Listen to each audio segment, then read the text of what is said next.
Let's all laugh at an industry that never learns anything. Tee-hee-hee. Yeah, you didn't think you'd hear that again, did you? Capcom, far from being a website for people with an interest in cloth headwear, is a global game developer and publisher and massive slut. If Capcom ever promises your console an exclusive game, make sure to hose down the marital bed with delousing agent, because it'll be out with sailor boys every night catching a fresh dose of blistering barnacles. Just recently, two of its hottest properties, Resident Evil 4 and Dead Rising, spread their already barely acquainted legs a little further apart to accommodate a few more console ports, and both of them were at one point pledged as exclusive titles, hilariously enough. But how did Capcom first follow the philosophy of philandering fair-weather friendship? Today, the Zero Punctuation Occasional Guide to Differently Able Moments in Gaming History examines the curious case of the Capcom 5. Not quite as many as the Magnificent 7, but remade about as much.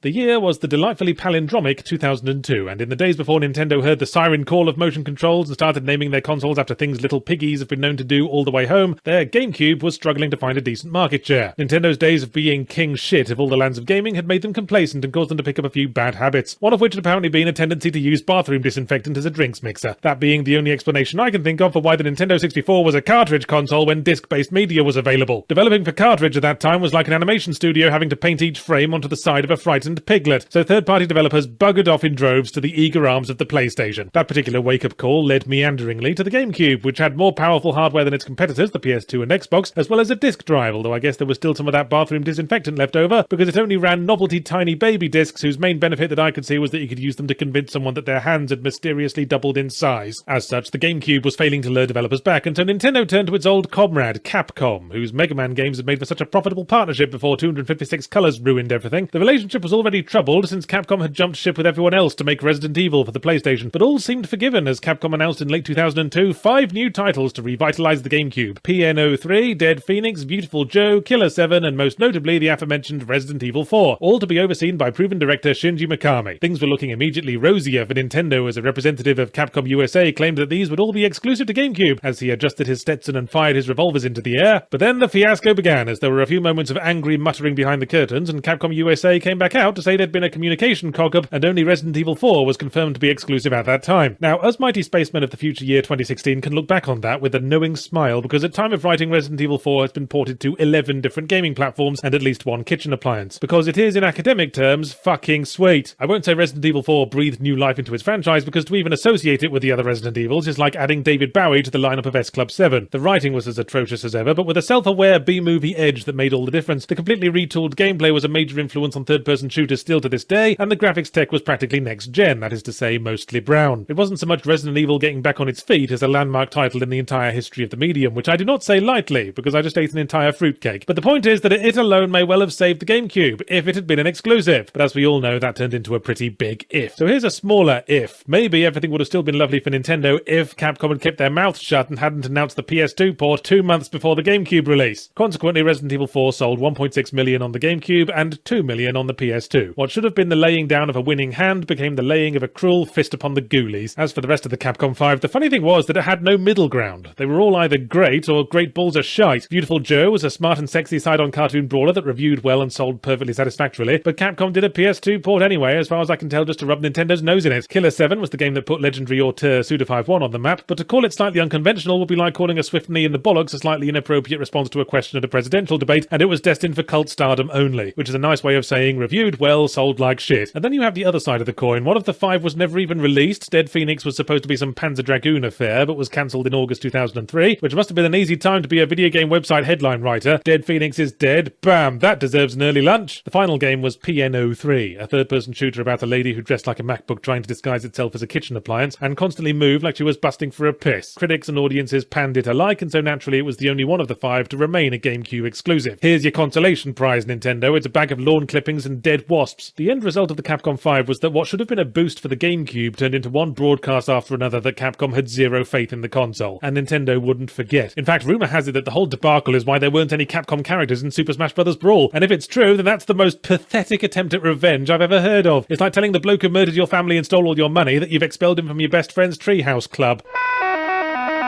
I think it's pretty clear that Nintendo remains steadfast in their blindness to the lessons of history by even after all these years having no idea what they're doing when it comes to third-party development. After all, they released Metroid Prime Federation Force instead of selling the entire stock to hot air balloon pilots for use as inexpensive ballast. Still, they remain the kings of awkward hardware and ruthless exclusivity, despite exclusivity being an utterly anti-consumer practice that a sensible games industry would have thrown out with the fucking oscilloscopes. I'm glad that Capcom maintained the policy of keeping their options and their legs open. So when I call them a great big whore, I want to make it clear that it's not meant as a criticism. Quite the opposite. Some of my best friends are whores, as long as I keep up the payments.